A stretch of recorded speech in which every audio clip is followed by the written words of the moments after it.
हर city में एक ऐसा राज छुपा होता है जो सिर्फ रात के सन्नाटे में जिंदा हो जाते हैं।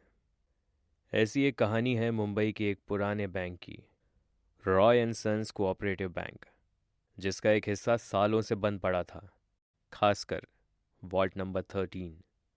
1992 में इस बैंक में एक चोरी हुई थी, लेकिन ये आम चोरी नहीं थी।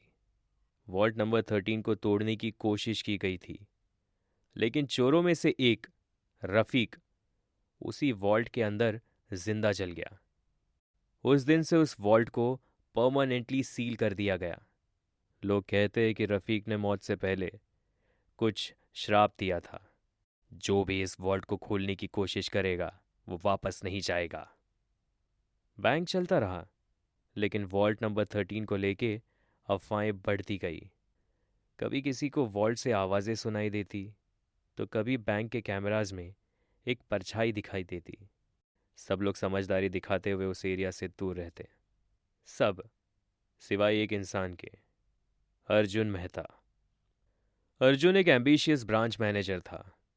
उसने नए ज़माने के आइडियाज़ के साथ बैंक का काफ़ी मॉडर्नाइजेशन करवा दिया। लेकिन जब उसने सुना कि वॉल्ट नंबर 13 में करोड़ों का पुराना सोना और कैश है, तो उसका लालच जाग उठा। उसने डिसाइड किया और कहा, बस बकवास है सब, एक बार वॉल्ट नंबर 13 को खोल कर देखते हैं। एक रात अर्जुन ने बैंक के दो और स्टाफ, रवि और स्नेहा के साथ मिलकर वॉल्ट खोलने का प्लान बनाया। सीसीटीवी ऑफ किया गया और मिडनाइट में तीनों ने वॉल्ट नंबर 13 का लॉक तोड़ दिया। जैसे ही वॉल्ट का गेट खुला, एक ठंडी हवा का झोंका चला। अंदर अंधेरा था, लेकिन जैसे ही टॉर्च अंदर डाला, दीवार पर खून से एक मैसेज लिखा था, वापस मत जाओ, तुमने दरवाज़ा खोला है, अब मैं आज़ाद हूँ। रवि का हाथ कांप गया। स्नेहा ने अर्जुन से कहा, ये ठीक नहीं है, मुझे कुछ अजीब महसूस हो रहा है। लेकिन अर्जुन ने सब इग्नोर किया और कहा, चलो चलो अंदर चलते, कुछ नहीं है। वॉल्ट के अंदर जाते ही स्नेहा ने चिल्लाना शुरू कर दिया, मेरी कमर के पीछे कोई है। अर्जुन ने पीछे देखा, लेकिन कोई नहीं था। रवि ने कहा, यार मैं बाहर जा रहा हूं। और जैसे ही वो मुड़ा, उसका चेहरा सफेद पड़ गया। गेट बंद हो चुका था अपने आप। टॉर्च की रोशनी ब्लिंक करने लगी। तीनों अब घबरा चुके थे। तभी एक आवाज आई, तुम लोग भी उसी रास्ते से जाओगे जहां से मैं गया था। वॉल्ट के कोने में उन्हें एक जली हुई लाश जैसी चीज दिखाई दी, सिर्फ हड्डी और कुछ राख। अर्जुन ने जब उस राख को हाथ लगाया, उसके हाथ से खून बहने लगा। स्नेहा बेहोश हो गई। रवि ने डर के मारे चिल्लाते हुए गेट पर लात मारना शुरू किया। तकरीबन 3 घंटे बाद बैंक का चौकीदार भास्कर अंदर आया। उसने देखा कि वॉल्ट का दरवाज़ा खुला है और अंदर सिर्फ नेहा बेहोश पड़ी थी।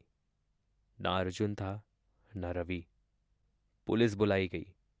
सीसीटीवी में कुछ भी रिकॉर्ड नहीं था, लेकिन एक फुटेज मिलती है, सिर्फ एक फ्रेम, जिसमें वॉल्ट से एक परछाई निकलती है और वो दो लोग अंधेरे में घुल जाते हैं। स्नेहा जब होश में आई, उसने सिर्फ एक बात कही, वो हमें ले गया, रफीक, वो जिंदा है, या फिर या फिर अभी भी मर रहा है। उस दिन के बाद से बैंक का वो पुराना हिस्सा परमानेंटली सील कर दिया गया और वॉल्ट नंबर 13 अब भी वैसा ही बंद है। लेकिन लोग कहते हैं, हर अमावस्या की रात उसके अंदर से कोई पुकारता है, क्या तुम मुझे भूल गए। आज भी अगर कोई उस बैंक के पास से गुजरता है, तो एक ठंडी सी हवा चलती है और किसी के कह कहानी की आवाज़ सुनाई देती है। शायद रफ़ीक अभी किसी और को अपने साथ ले जाने के लिए इंतज़ार कर रहा है। अगर तुम कभी किसी पुराने बिल्डिंग में वॉल्ट नंबर 13 देख लो, तो याद रखना, कुछ दरवाज़ों को खोलना नहीं चाहिए, आप सुन रहे थे डर रिबूट ओनली ऑन आरसी स्वापा।